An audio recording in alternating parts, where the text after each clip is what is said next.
Hello, dear students. In the last first and second part of the video, we have studied about how to change the sentences of simple present tense, simple past tense, simple future tense into passive voice, and also have seen how to change present continuous tense and past continuous tense and also imperative sentences into passive voice.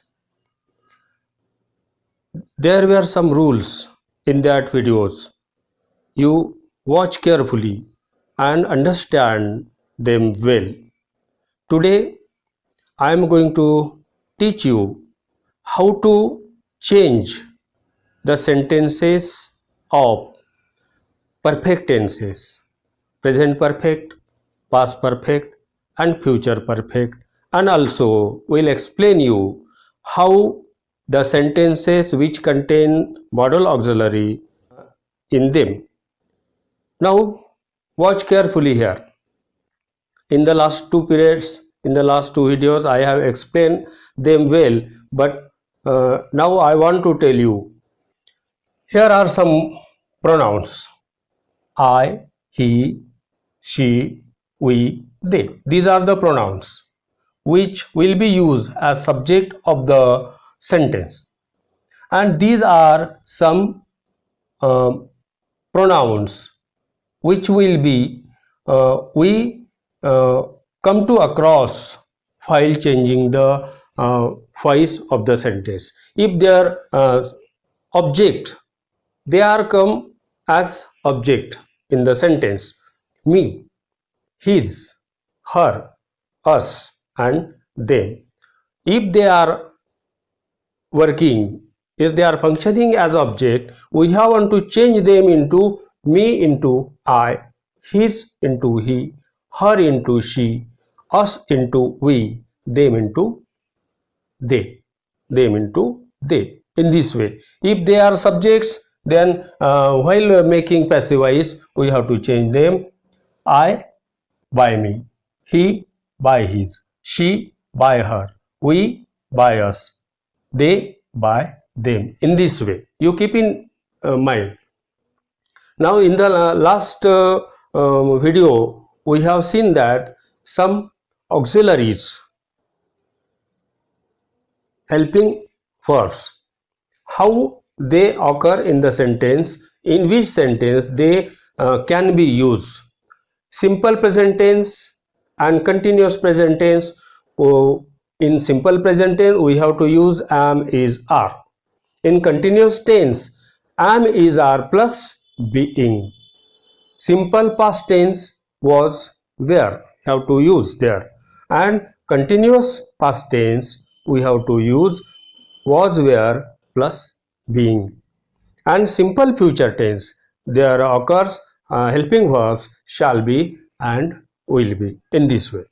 Now we come across some sentences and ask you in your examination that they learn the same thing, and there you have a suggestion: rewrite the sentence beginning with the same thing.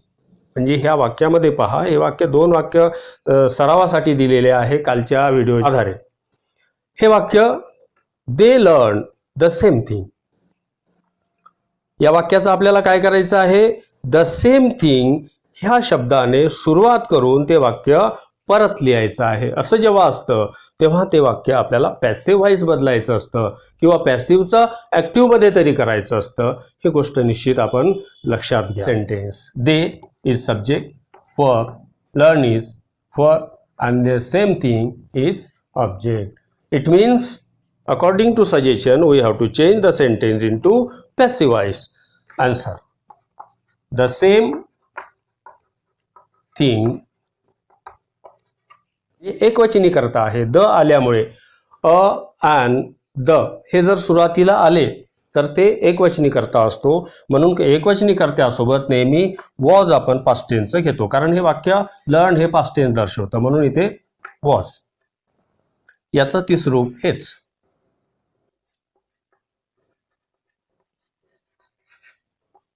Learn. तिसऱ्या रूपानंतर bye आणि देचं them.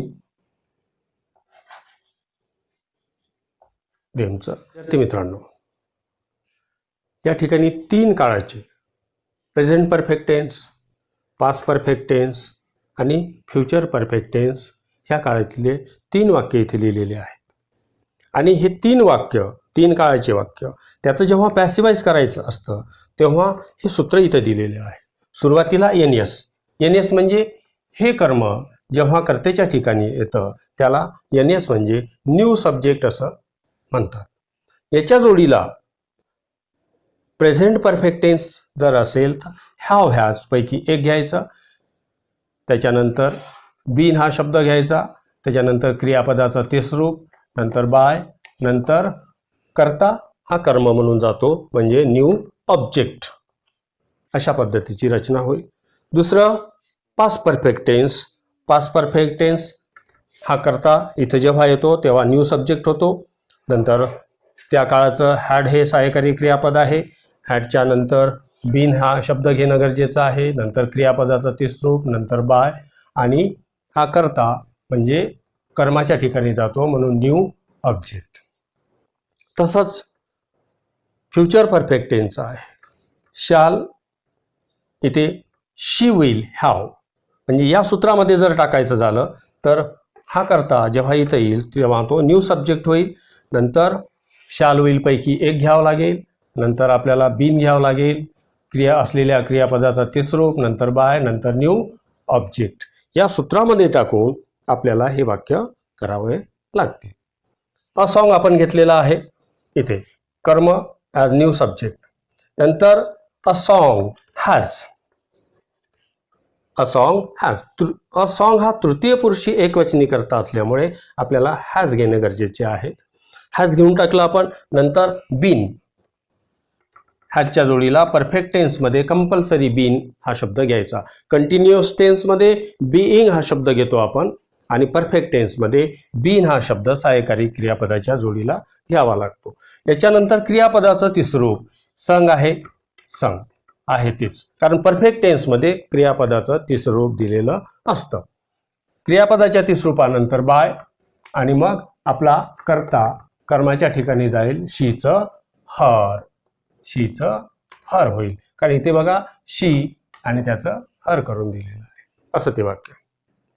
दुसरं वाक्य subject वर object. कर्म सुरुवातीला येईल a song. Had हे सहाय्यकारी क्रियापद कंपल्सरी इथे घ्यायचं, कारण त्याला दुसरा पर्याय नाही. एकच सहाय्यकारी क्रियापद पास्ट परफेक्ट टेन्समध्ये असतं. त्याच्या जोडीला मग बीन. नंतर या क्रियापदाचं तिसरं रूप संग. तिसऱ्या रूपानंतर बाय आणि शीचं हर. परत शीचं हर. झालं दुसरं वाक्य. तिसरं वाक्य सब्जेक्ट वर ऑब्जेक्ट. ऑब्जेक्ट सुरुवातीला येईल म्हणजे न्यू सब्जेक्ट होईल. अ सॉन्ग एकवचनी आहे. A song will. इथे विलच घ्यावं लागेल. अ सॉन्ग विल हॅव आहे तेच घ्या. विल हॅव बीन संग. विल हॅव बीन संग तिसरं रूप घेतलेलं आहे आपण. तिसऱ्या रूपानंतर बाय आणि शीचं हर. अशा पद्धतीने परफेक्ट टेन्सचे पॅसिवाइज कसं करायचं ते आपण बघितलेलं आहे. आणखी काही उदाहरणं बघूया आपण. हे तीन वाक्य परत आपल्या प्रॅक्टिससाठी. Present perfect tense, past perfect tense आणि future perfect tense. Subject verb object. Cricket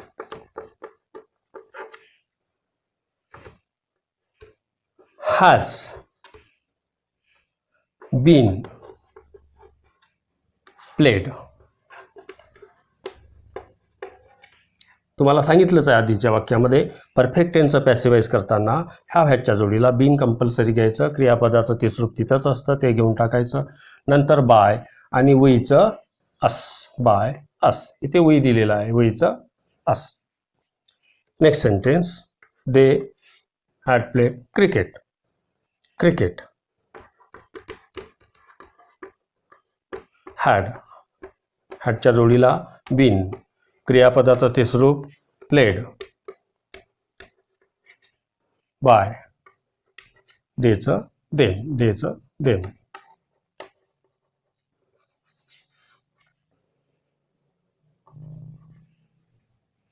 next sentence, subject verb object.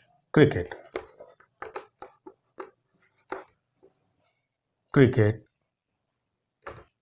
Will have, कारण आईच्या जोडीला आणि वहीच्या जोडीला शाल घ्यायचं, बाकीच्या ठिकाणी आपण विलचाच उपयोग करायला पाहिजे.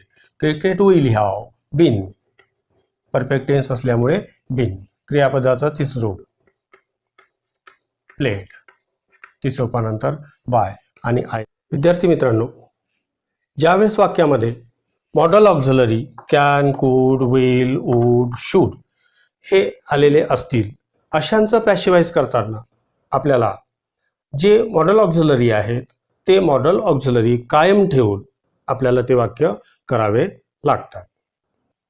वाक्यामध्ये subject, verb, object, subject, verb, object, subject, verb, object, subject, verb, object असे दिलेलं असणार. तर करता तिकडून आल्यानंतर त्याच्यावर जसं ॲमिज आर, वॉज, वेअर, शाल, विल ह्या सहाय्यकारी क्रियापदामध्ये आपण बदल करत होतो, इथं तसा बदल करायची गरज नाही. फक्त या वाक्यांमध्ये आपल्याला बी हा शब्द मॉडल ऑक्झिलरीच्या जोडीला घ्यावा लागतो. For example, object come here, the shoes, then take verb can, be, क्रियापदाचं तिसरं रूप यूज्ड, कॅन बी यूज्ड. बाकीचे शब्द इथे लिहून टाका. In the rainy season, by, वहीचं us, by us. Second sentence, the loud voices, the loud voices, कुडचं कुड, त्याच्या जोडीला बी, याचं तिसरं रूप हर्ड, हर्ड, तिसरं रूप लिहून झालं की बाय, करता वहीचं अस. चौथं वाक्य, कर्म सुरुवातीला येईल. द लोड, द लोड, इथे वूड आहे, वूड लिहिला, त्याच्या जोडीला बी घेतलं, याचं तिसरं रूप कॅरीड, कॅरीड, बाय, नंतर हिचं हिम. आणि last sentence, the place, the place, वाक्यामध्ये शूड आहे, शूड, त्याच्या जोडीला बी आणि याचं लिव्हचं लेफ्ट, लेफ्ट, तिसरं रूपानंतर बाय आणि हिचं हिम. अशा पद्धतीने मॉडल ऑक्झिलरी वाक्यामध्ये आल्याच्या नंतर या पद्धतीने तोच मॉडल ऑक्झिलरी त्या त्या ठिकाणी यूज करून त्याच्या जोडीला बी, नंतर क्रियापदाचं तिसरं रूप आणि वाक्य आपण जसे करतो त्या पद्धतीने ते करून घ्यायचे. अशा पद्धतीने आपण प्रेझेंट टेन्स, पास्ट टेन्स आणि फ्युचर टेन्स या 8 काळातील वाक्यांचे ॲक्टिव्हचे पॅसिव्ह करून बघितलेले आहेत. आता यापुढे आपण सरावासाठी परीक्षेमध्ये जसे प्रश्न विचारले जातात ते प्रश्न आपण एकदा बघूया. अशा टाईपचे प्रश्न, या पद्धतीचे प्रश्न 10वी आणि 12वीच्या परीक्षेला विचारले जातात. प्रश्न असा असतो, begin the sentence with the given word and change the voice. म्हणजे तुमचं उत्तर ह्या शब्दापासून सुरू करून पूर्ण करा. उत्तर लिहा. आता इथे पहिलं वाक्य, the scene forced me to look at my life. आता याच्यामध्ये आपल्याला बघून घ्यावं लागेल सब्जेक्ट, वर्ब, ऑब्जेक्ट आणि हा जो भाग आहे तो पूरक भाग आहे वाक्याचा. म्हणून आपल्याला इथे कर्म मिळालं. मीचं पॅसिव्हाइज करताना आय होतं, म्हणून आय पासून सुरुवात करायची, म्हणजे वाक्याचं पॅसिव्हाइज करून लिहायचं हे आपल्याला लक्षात आलं पाहिजे. आय वॉज घेतलेला आहे का, तर मुळात हे वाक्य सिंपल प्रेझेंट टेन्सचं आहे म्हणून वॉज घेतलेला आहे. I was force to look at my life by the scene. म्हणजे हे ॲक्टिव्ह व्हॉइसचं पॅसिव्ह व्हॉइस वाक्य आपण बनवलेलं आहे. दुसरं वाक्य, I fight subject for object. म्हणून हॅपीनेस पासून आपल्याला वाक्याची सुरुवात करून वाक्य पुन्हा लिहायला सांगितलं आहे. याचा अर्थ पॅसिव्हाइज करून लिहायचं आहे. हॅपीनेस वाक्य साध्या वर्तमान काळाचं आहे. Happiness is found. फाइंडचं फाउंड हे पूरक भाग लिहून घ्यायचा. In every small things by. पूरक भाग लिहून झाला की बाय आणि आयचं मी, बाय मी. नंतरचं वाक्य, पुट द फिअर. आता या वाक्यामध्ये सुरुवात आपल्याला लेट पासून केलेली आहे, म्हणजे हे आज्ञार्थी वाक्य आहे, इम्परेटिव्ह सेंटेन्स आहे, ज्याची सुरुवात लेट पासून झालेली असते. या वाक्यामध्ये वर्ब आणि ऑब्जेक्ट एवढाच भाग दिलेला आहे. म्हणून लेट द फिअर, कर्म इथे घेऊन टाकायचं. लेट द फिअर बी, याच्या जोडीला बी, पुट. पुटचे तीनही रूप सारखेच आहे म्हणून पुट इथे घेऊन टाकलं आपण. राहिलेलं वाक्य लिहून घ्या. Out of your heart. Next sentence, subject was kidnap. आता इथे सहाय्यकारी क्रियापद पण आलेलं आहे आणि क्रियापदाचं तिसरं रूप आलेलं आहे, बाय आलेलं आहे. बायच्या नंतर म्हणजे मुळातच हे वाक्य पॅसिव्हाइज आहे. पॅसिव्हाइजचं आपल्याला ॲक्टिव्हाइज करायचं आहे. आतापर्यंत ॲक्टिव्हचे पॅसिव्ह केले, परंतु इथे मात्र आपल्याला पॅसिव्हचं ॲक्टिव्ह करायचं आहे, कारण सुरुवातच आपली कर्मापासून म्हणजे मूळ वाक्यातील कर्त्यापासून सुरुवात करून दिलेली आहे. म्हणून ॲन एक्स्ट्रीमिस्ट, मिलिटंट, किडनॅप.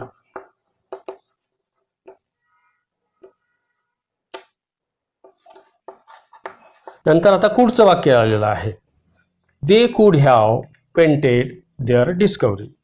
तर सुरुवातच आपल्याला अशी करून दिलेली आहे, देअर डिस्कवरी म्हणजे कर्म सुरुवातीला घेऊन दिलेलं आहे, हे क्रियापद. देअर डिस्कवरी कुड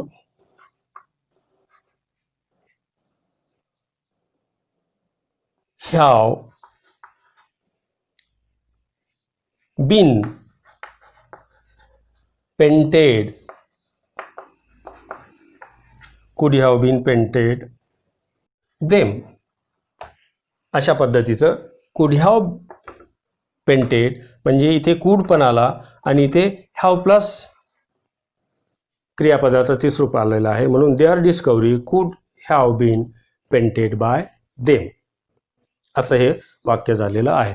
मला वाटतं की आपल्याला ॲक्टिव्हचं पॅसिव्ह आणि परीक्षेमध्ये विचारले जाणारे जे प्रश्न आहे ते या पद्धतीचे प्रश्न, त्याचं ॲक्टिव्हचं पॅसिव्ह, पॅसिव्हचं ॲक्टिव्ह कसं करायचं हे तुम्हाला समजलेलं असेल.